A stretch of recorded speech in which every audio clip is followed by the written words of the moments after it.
Hi, Antonia. Thank you for doing this interview. Thanks for having me. Great to have you.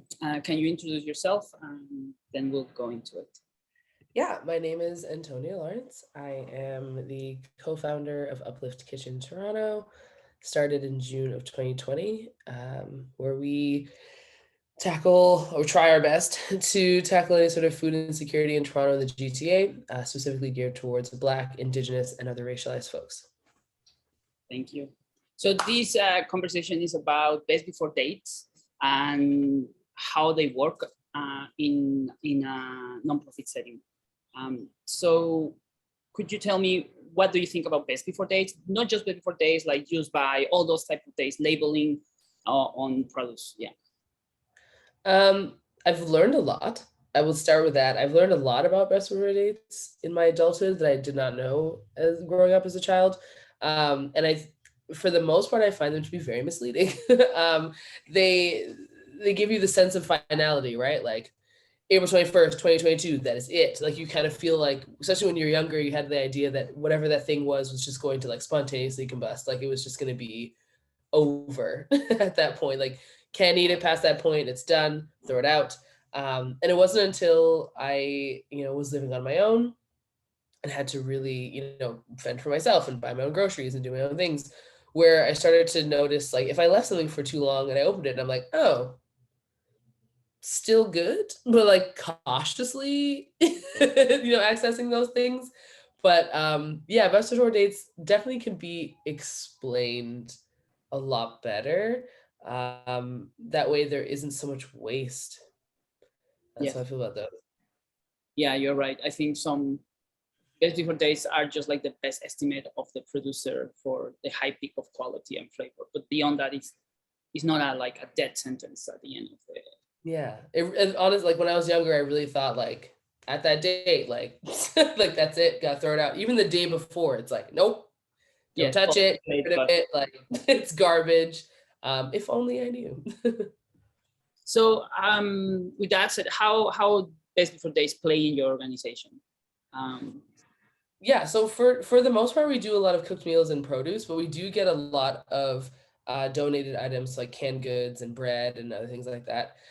The way that we've handled that, I know we've talked about this. Like the one thing that is for sure, it's like baby formula. Like that's the one thing that is like, nope, it's done, that's over. Like there's no like extending it, there's no refrigerating it for a longer period of time. None of that. Like that is, and that makes sense. Like children are very fragile, and like you're not going to mess with their fortitude by giving them food that is off.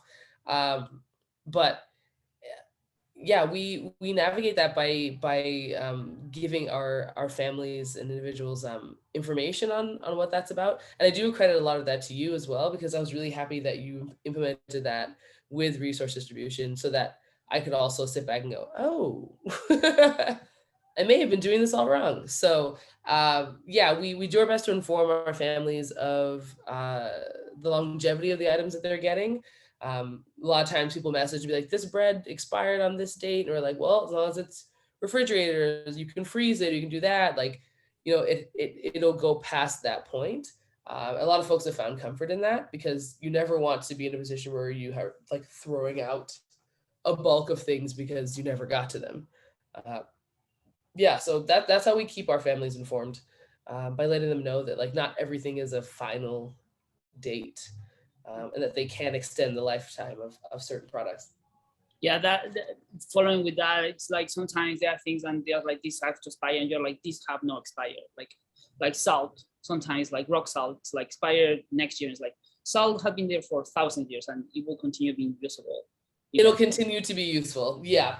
Like salt going bad is like it's like water going off. Like it's very like yeah, I mean for the most part water. But yeah, salt will always, I mean not always, but salt has a longer a longer time span for sure. maybe more than us. Yeah. Probably. Well, you already answered part of this question. The next question is like, how do you work with best before dates? Like, what do you when you get products that already have best before dates or they are like so close? Do you give them back, or sometimes it's not possible to give them back because it's a donation? But what do Yeah. you do then? I mean, depending on the item, sometimes we'll like cook things immediately. to make sure that they get the fullest potential out of them. We did get there was a point where we were getting some donations from a grocery store, and when they would get rid of like the bulk of their meats would have to go to make room for like newer things. We were getting things that were expiring within like a 3 to 5 day sort of range. And so when we got them, we immediately went to work Yeah. on them to cook them, and then in opening things as well too, you can smell things, you can, feel things, you can whatever. There's a lot of tells to know that certain things are off, which again, I'm learning. So we would tackle that immediately. There was no sitting and waiting for it. Or be like, oh, we got like another week. No, we're like right on it immediately. So that's one way that we make sure that things get used to their fullest potential. And a lot of times too, like you just have to throw things out. Unfortunately, there's some things that are definitely like, oh, that is definitely bad. Like toss it, which hurts to do because food is so important and like so scarce in so many communities. But we have to be, we're not trying to poison people, so we have to just get rid of what we can. But it is very helpful to know how to spot the signs of items that are on the brink of going off or have already gone off. That way we know that whatever we're preparing or packaging is still edible. Right. Well, thank you very much for your questions. It was just that. I really appreciate your support. Thank you so much. I love doing this. Right. Thank you. See you next time.